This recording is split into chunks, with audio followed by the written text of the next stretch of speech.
빈곤, 백신해. 니까지 것이야 단주먹에 박살이 난다. 속히 내놓아라. 인연 못 내놓을까? 인연아, 내 인연아. 인연아, 인연. 아, 전연이 귓구멍이 맥혀 빠졌나?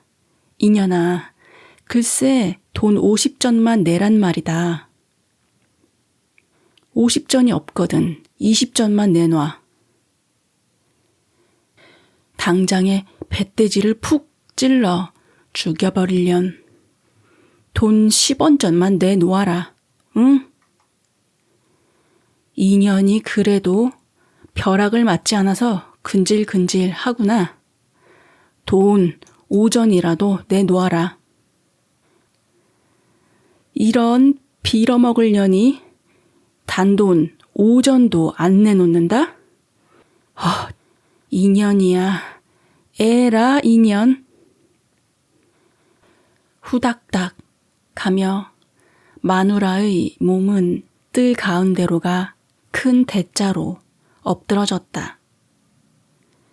인연이 돈 5전도 없다고 사람 속을 이렇게 썩힌단 말이지. 에이, 내 인연.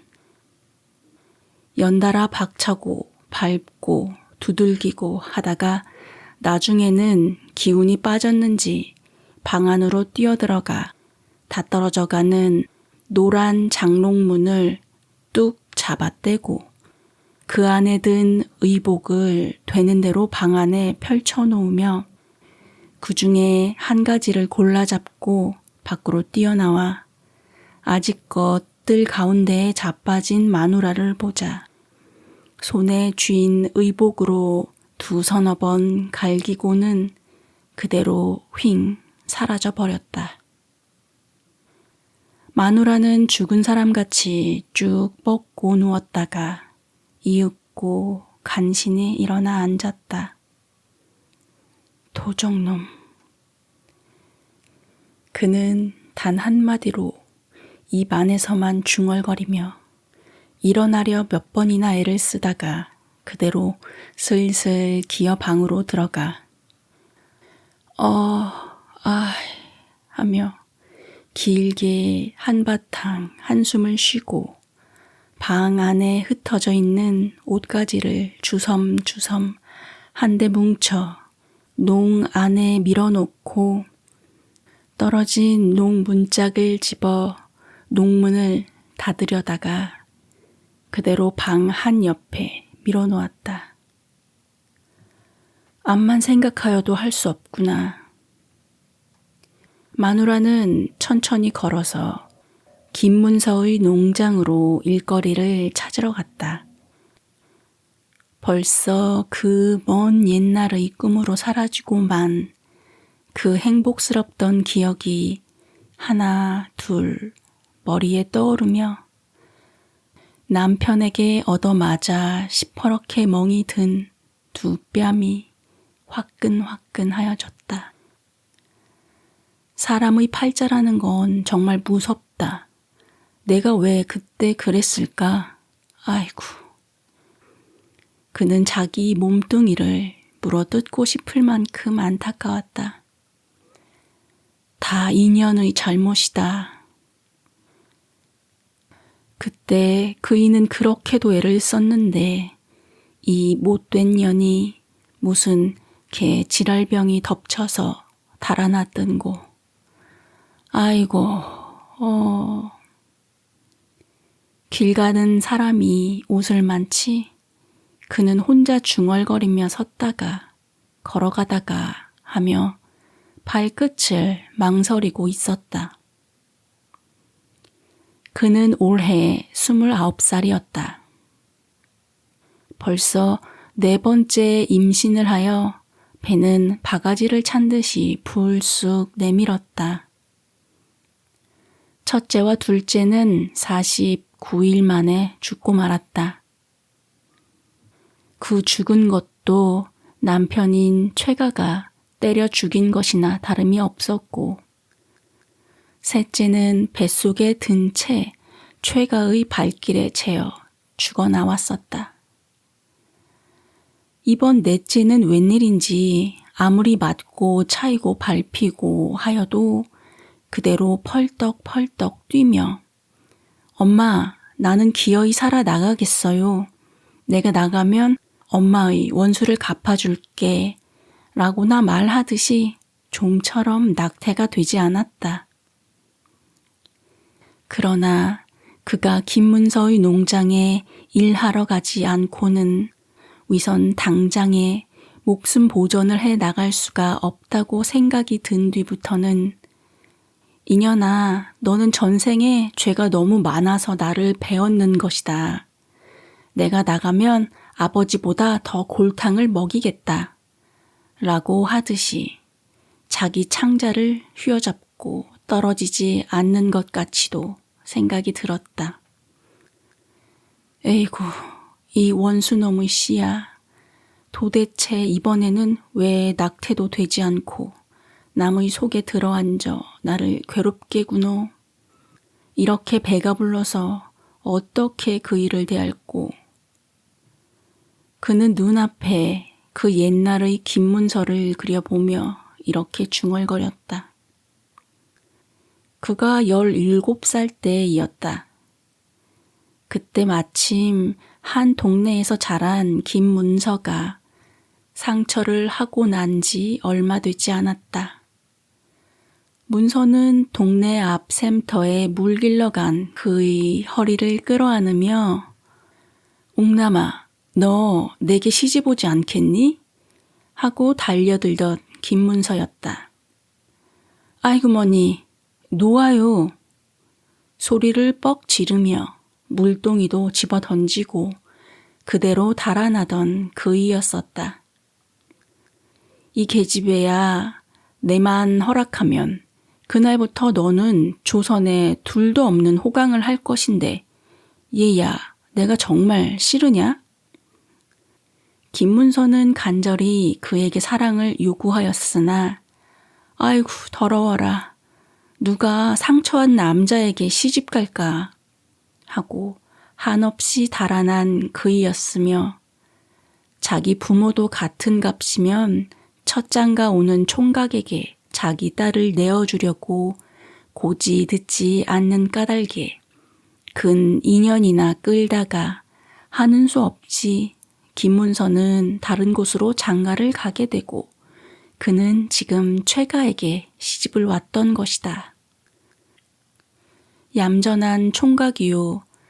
자기 집도 굶지는 않으며 더구나 동경까지 갔다 온 사람이고 좋다고 시집 간 것이 불과 1년도 못 되어 최가는 갈보 공둥이에만 따라다니며 술이나 먹고 노름이나 하는 알랑부자가 되더니 그의 부모가 죽고 난 후는 집안에 있는 먼지까지도 들고 나가 팔아먹지 않으면 못 사는 인종지말이요.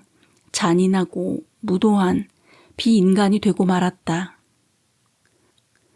그와 반대로 김문서는 어찌 된 셈인지 살림이 쥐새끼 일듯 자꾸 불어서 지금은 동리 앞에다 큰 농장을 경영하며 봄철에서 가을까지는 매일 남녀 일꾼을 20-30명씩이나 부리게까지 되었었다.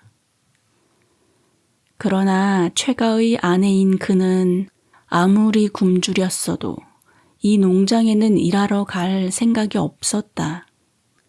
아니, 생각은 간절하여도 아이고 더러워 상처한 남자에게 누가 시집가 하고 뿌리치던 그때가 생각이 나서 차마 거지같이 나를 좀 써주세요 하고 들어갈 수가 없었던 것이었다. 그러나 오늘은 하는 수 없이 나섰다. 당삭이 되었으니 해산이 오늘 내일로 임박하였는데 남편은 집안에 단 하나 남은 솥을 들고 나간 지 사흘이 되어도 소식이 없고 입에 넣을 것이라고는 찬 물밖에 없었다. 가만히 앉아서 굶주리고만 있을 수는 없게 된 사정이라 죽을 용기를 다하여 집을 나선 것이다. 그는 농장 앞까지 갔다. 철망 저편 농장 안에서는 여러 사람들이 일을 하고 있었다. 그는 우뚝 서서 바라보다가 가만히 그 중의 한 사람을 불렀다.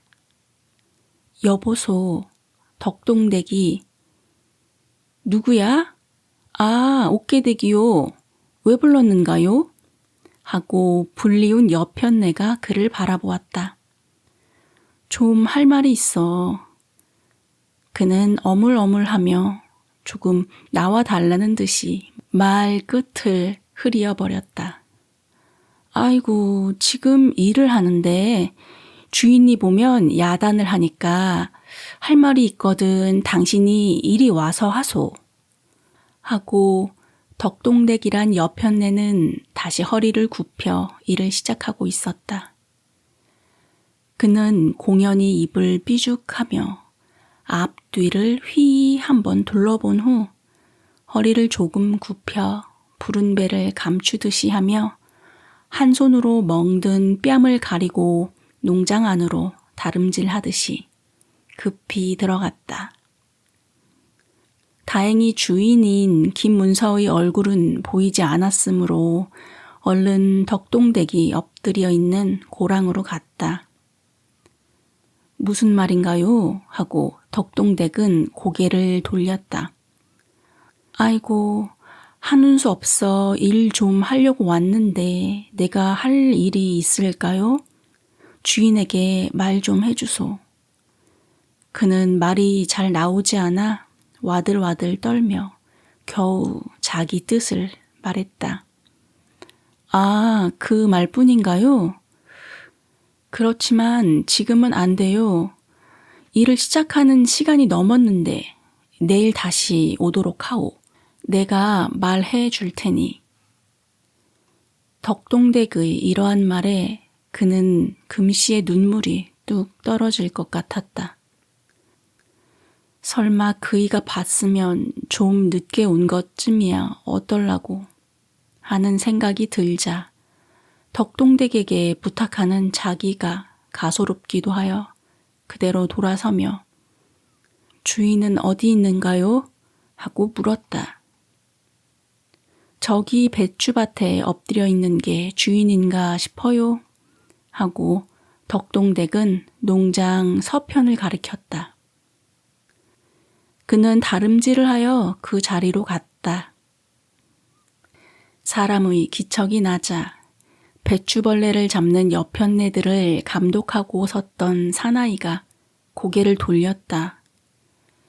그는 틀림없는 김문서였다. 넓적한 얼굴, 뚱뚱한 몸집, 찢어진 입. 그때나 틀림없는 김문서였다. 무턱대고 가깝게 다가선 그의 가슴은 쿵덕하며 내려앉는 것 같더니 갑자기 전신이 떨리며 가슴이 시끄럽게 벌떡거렸다. 말문이 탁 막히고 두 귀가 웽하며 정신이 제르르하여 그대로 선 채 두 눈만 멍하게 뜨고 있었다. 어째서 왔소? 김문서는 이상하다는 듯이 바라보며 물었다. 일하러 왔는가? 밭골에 엎드렸던 한 여편네가 벌떡 일어서며 그를 바라보았다. 네. 그는 간신히 대답을 하고 그쪽을 바라보았다. 아이고, 그 마누라 배를 보니 일하겠소. 여편네는 문서를 돌아보며 빙긋 웃었다. 아, 저 사람이 이 사람의 마누라로구나. 그때 내만 허락했으면 나도 저렇게 복스럽게 되었을걸 하는 생각이 나며 그 자리에 더 섰기가 괴로웠다. 좀 늦게 오기는 했지만 일이 바쁘니 여기서 배추벌레를 잡소. 늦게 온 대신 일이나 많이 해. 하고 김문서는 그를 그 예전의 어이없부던 시약시 옥남인 줄을 알았음인지 몰랐음인지 싱긋이 웃으며 돌아서서 저쪽으로 가버렸다. 아이고, 배를 보니 일도 많이 할 것 같지 않은데. 문서의 마누라는 눈을 험상스럽게 치떠 남편의 뒤를 바라보더니 그냥 잠잠하며 자기도 남편의 뒤를 따라갔다. 그는 멍하니 서서 문서의 뒷모양을 한참 바라보다가 고개를 축 느리고 밭고랑에 가 앉았다. 아이고, 옷개떼기 웬일인가요? 일하던 여인부들은 모두 그와 한 동리에 사는 터이라 서로 인사를 하며 이런 농장에 일하러 온 그가 이상하다는 듯이 물었다. 일하러 왔죠. 그는 고개를 내려들인 채 간신히 대답하였다. 그날 아침에 냉이나물 한 죽을 소금에 찍어 먹고 왔을 뿐인 그는 해가 점심때 가까이 되자 등줄이 당기며 두 눈은 목구멍으로 삼키려는 듯이 들어가고 배껍질은 배가 고프면서도 찢어질 듯이 따가웠다. 이마에 진땀을 흘리며 그래도 열심히 일을 계속하였다. 점심시간이 되자 다른 일꾼은 제각기 밥꾸러미를 들고 밭 이곳 저곳에 둘러앉아 먹기 시작하였으나 그는 가지고 온 것이 없어 슬그머니 밭 깊은 고랑에 가 숨어 앉아 남들이 밥을 먹기를 기다렸다. 아이고, 이 일을 어째? 그는 조금 전부터 자기의 몸에 이상이 있음을 느끼기는 했으나 이를 중도에서 그만두고 갈 수가 없어 참을야 참을 수 없는 일이었으나 그래도 억지로 참고 있었던 것이었다. 만일 이를 그대로 두고 돌아가면 어떻게 해산을 할까? 벌써 세 끼니를 나물로만 채운 속인데 해산 후에도 입에 넣을 것이 없으면 어떻게 하나? 그리고 또 김문서가 고맙게도 일자리를 주었는데 하는 것을 생각할 때 그 자리를 떠날 수가 없었던 것이었다. 점심시간인 1시간 반을 그는 고랑에 끼어 앉아 머리를 높은 고랑 위에 얹고 각각으로 밀려오는 고통을 진정하려고 이를 악물고 손을 갈고리 모양으로 오그려 흙을 박박 그어쥐었다. 아이고, 암만 해도 안 되겠구나. 그는 허리가 척 무너지는 듯한 아픔이 자꾸자꾸 더하여지자 벌떡 일어섰다. 지금 당장에 입에 무엇이든지 넣어주지 않으면 깜빡 자지러질 것 같음을 느꼈던 것이었다. 희미한 그의 눈에 아직 채 굵지 않은 봄 무가 고랑을 지어 있는 것이 눈에 띄자 번개같이 달려가 한 개를 뽑았다. 이리저리 흙을 닦고 나서 복판을 툭 잘라 입에 대며 다시 고랑으로 들어가 앉으려고 하였다. 아이고, 저기 무를 뽑는 게 누구야? 누구인지 소리를 질렀다. 그러나 그는 무를 빼앗으러 오기 전에 삽시간에 목구멍으로 씹지도 못하고 삼켰다. 무 꽁지, 무 잎사귀 하나도 남기지 않고 다 씹어 삼켰다. 무를 뽑아 먹었지? 하는 소리가 그의 귀에 들릴 때는 으아! 하고 빨간 새 생명 하나가 이 세상 속에 쑥 나오는 순간이었다. 어린 새 생명은 배추 고랑에 엎드러진 그의 속옷 가랑이에 끼인 채 연달아 울고 있었다. 밭 가운데서 어린애를, 더구나 사내를 해산했으니 그 밭 임자에게 무한한 복이 올 징조라 하여 김문서의 마누라는 친히 산모를 일으키고 태를 끊어서 아기는 자기 치마에 움켜 쌓았다. 쌀 한 돼, 미역 한 묶음, 명태 5마리를 사가지고 일꾼에게 산모와 아기를 업히어 그들의 집으로 돌려보내주었다.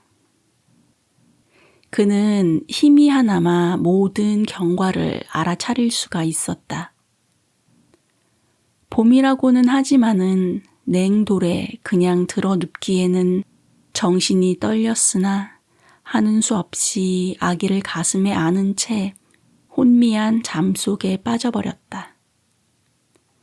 이제는 쌀이 있고 미역이 있으나 그것을 익혀낼 솥이 없었다. 이것을 안 문서의 마누라는 남비 하나와 나무 한 짐까지 지워 하인을 보내 밥과 국을 끓여 먹이게 하였다. 아이고 고마워라.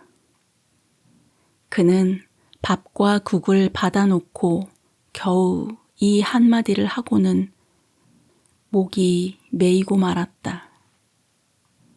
한 이래 동안은 김문서집 덕으로 무사히 지냈다. 그러나 어느 때까지 이러한 행복이나마 계속되지 못했다.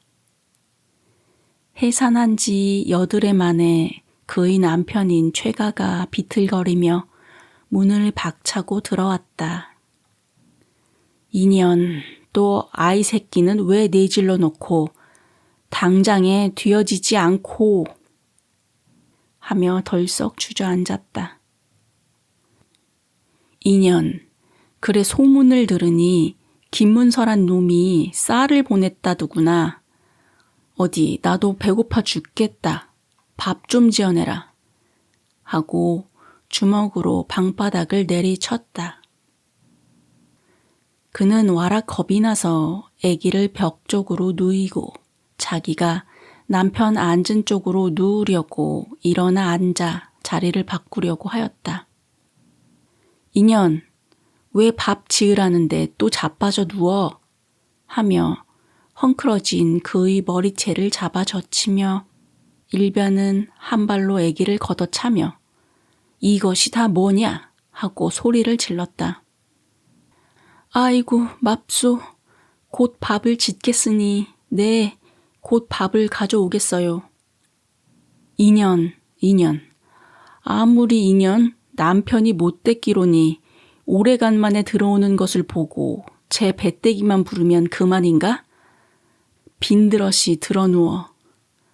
네, 곧 밥을 가져오겠어요. 네, 곧 밥을 가져올 테니.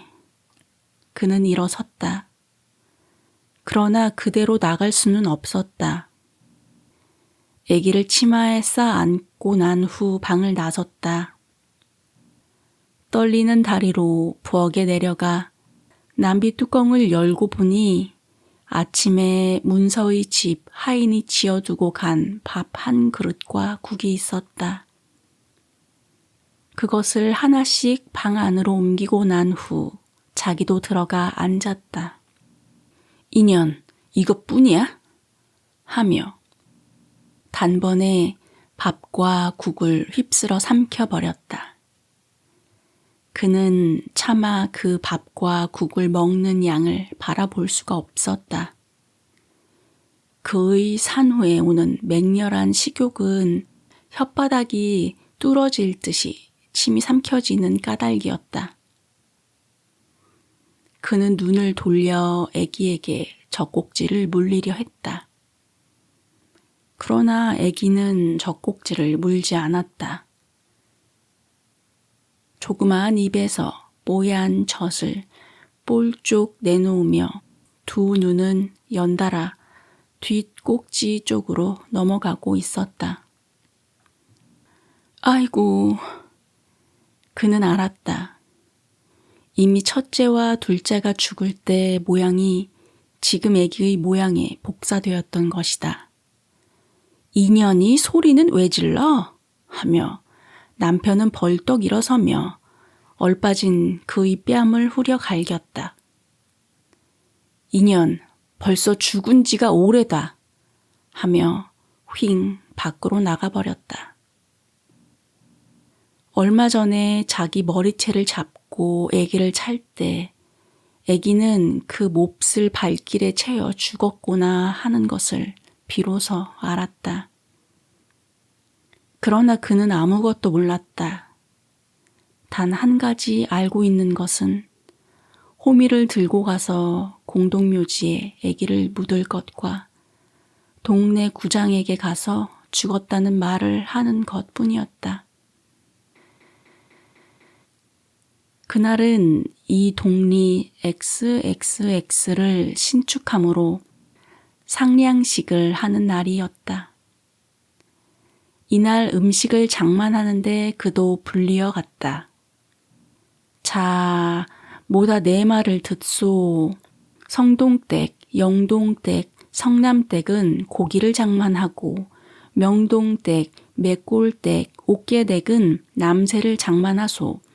그런데 누구든지 장만할 때 간을 맞추느라고 맛을 보든지 남모르게 집어먹든지 하면 당장에 큰일이 날 터이니 미리 그렇게 알고 각별히 주의를 해야 돼요.